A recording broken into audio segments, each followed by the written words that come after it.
250 juta untuk expander menurut saya oke, not bad. Kenapa? Karena gue nggak banyak ngomong dulu. Cuman kalau dari moncongnya sih kocak sih ya nih mobil sih. Maksudnya si Hyundai itu ngeluarin dari Staria ke sini itu kayak itu mereka ambil komponen-komponen dari situ dan mereka taruh di mobil ini sehingga mereka bisa memproduksi mobil ini dengan cheap, very cheap, bener-bener murah. Cari bengkel mobil yang tepat, ayo ke Dokter Mobil aja. Jujur, cepat dan juga lengkap, ayo ke Dokter Mobil aja. Kualitas yang terbaik, harga juga bersahabat. Percayalah, di Dokter Mobil pasti beres. Hai Transfers, balik lagi dengan saya Dokter Mobil. Di video kali ini saya mau ngebahas apa aja sih yang lu bisa beli dengan harga 250 juta. Bagi gue kok mahal ya, nggak apa-apa lah ya. Kita jelaskan dulu. Lu mau beli Raize yang baru bisa dapat ya kan 230 sampai 299 juta. Ya lu udah tau lah ya, Raize 3 silinder, turbo, bensin ya kan, peleknya bagus, eksteriornya cakep ya kan, interiornya juga not bad, kemudian handlingnya juga oke sih sebenarnya sih. Yang nomor 2 adalah Brio RS CVT Urban 230 juta. Ini versi paling mahalnya dari Brio ya. Versi paling mahalnya dari Brio itu nyampe 250 juta karena memang Honda bikinnya cukup oke, interiornya juga cukup oke. Eksteriornya juga cukup bagus Brio yang ini ya kan, bukan kayak dan udah lompat dari Brio yang lama, kurang udah nggak begitu lagi, dan dia lebih sporty sih kalau menurut gua dan lebih kecil sih dari Raize. Yang nomor 3 adalah Mitsubishi Expander. Ini harganya juga starting from 250 jutaan. Saya nggak usah jelasin lagi Expander itu apa. 250 juta untuk Expander menurut saya oke, not bad. Kenapa? Karena lu dapat mobil yang cukup lega di dalamnya ya kan, cukup nyaman juga duduknya, suspensinya cukup nyaman, engine-nya engine Maybach which is cukup bagus. Jadi ya oke lah, not bad. Nah, yang paling baru adalah Hyundai Stargazer di harga 240 jutaan. Jujur ngomong, gue belum duduk di dalam Stargazer ini ketika gue bikin video ini. Gue akan segera cari dan gue akan segera duduk di situ karena kemarin gue lagi sibuk sih, bukannya karena apa-apa sih. Biasanya Hyundai udah pada nawarin gue mau suruh test drive sih, cuman karena kemarin gue lagi sibuk ngurusin other things gitu loh. Jadi gue nggak banyak ngomong dulu. Cuman kalau dari moncongnya sih kocak sih ya nih mobil sih. Maksudnya si Hyundai itu ngeluarin dari Staria ke sini itu kayak, lu nonton Alien vs Predator nggak sih? Ini aliennya nih, cuman yang zaman sekarang gitu kan.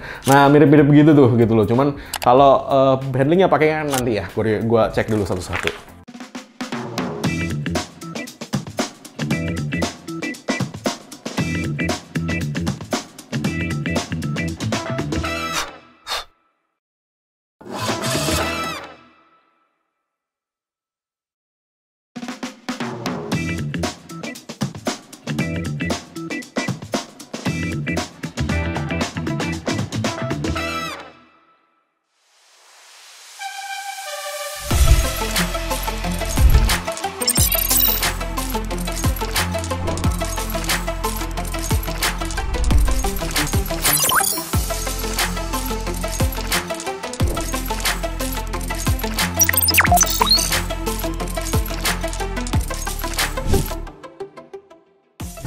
Beda banget tarikannya. Mobil gua jadi enteng dan bertenaga. Berasa seperti mobil baru. Ini baru nendang.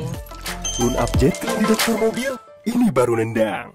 Nah, yang nomor 5 yang menghebohkan jagat raya adalah Wuling REV dengan harga 250 juta, di mana ini full electric vehicle sehingga lu harus ngecas kemana-mana ya, dan chargernya bisa lu colok langsung ke colokan di tembok sehingga lu tidak membutuhkan alat apapun. Nah, konon kabar saya tanya ke semua orang-orang kontak saya yang ada di China yang sehubungan dengan Wuling REV ini, Wuling menggunakan spare part atau komponen-komponen konvensional ya, bukan yang too much high tech, no. Jadi sehingga semua komponen-komponen yang ada di Wuling ini ada di microwave, ada di kettle listrik, ada di kompor listrik, ada di AC. Jadi si Wuling ini engineer-nya menurut gua untuk yang ini ya, menurut gua ya, untuk yang ini cukup extremely smart lah. Dia mengambil komponen-komponen yang sudah ada di kayak misalnya ya kayak semacam microwave, AC, kulkas, setrika, kompor listrik. Itu mereka ambil komponen-komponen dari situ dan mereka taruh di mobil ini sehingga mereka bisa memproduksi mobil ini dengan cheap, very cheap, bener-bener murah. Sehingga ini adalah mobil kelas entry untuk Anda kepengen punya full electric vehicle. Dimana mobil ini menurut gua sih cocok lah ya buat bini lu nganter anak sama pergi ke pasar gitu loh, sama nganterin ke salon lah ya. Ini cocok lah ya, lu cuman keliling-keliling segitu-segitu aja lu pakai ini, dimana akan menghilangkan emisi karbon cukup lumayan gitu kan dari mobil-mobil sebelumnya. Dan untuk model long range-nya dia kasih harga lebih mahal lagi, udah pasti dari baterai. Nah, cuman saya kasih tahu dulu ya, yang namanya EV problemnya itu semua nanti at the end of the 5 year, tahun keempat, tahun kelima, pasti ribetnya di baterai. Karena baterai itu merupakan 70% dari harga mobilnya. Makanya ketika baterainya drop, Anda harus tahu nih harga baterainya berapa ketika lu harus replace. Dan kalau dari mereka kan, mereka bilang, oh garansi berapa tahun, terus nanti di replace apa segala macam, ya good gitu loh. Maksudnya kita lihat aja nanti jadinya gimana, karena balik lagi sih, tetap yang namanya electric vehicle itu bukan mobilnya, bukan komponennya, baterainya di mana-mana. Karena di Tesla juga baterainya mahal, dan di semua mobil listrik baterainya mahal sih.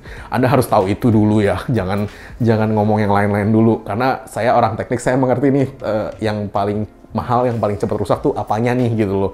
Dan baterai menjadi salah satu main concern kenapa saya hari ini belum pakai electric vehicle. Oke, mungkin sekian dulu penjelasan dari saya, Dokter Mobil. Thanks. Jangan lupa subscribe, like, dan komen di YouTube kami. Thanks.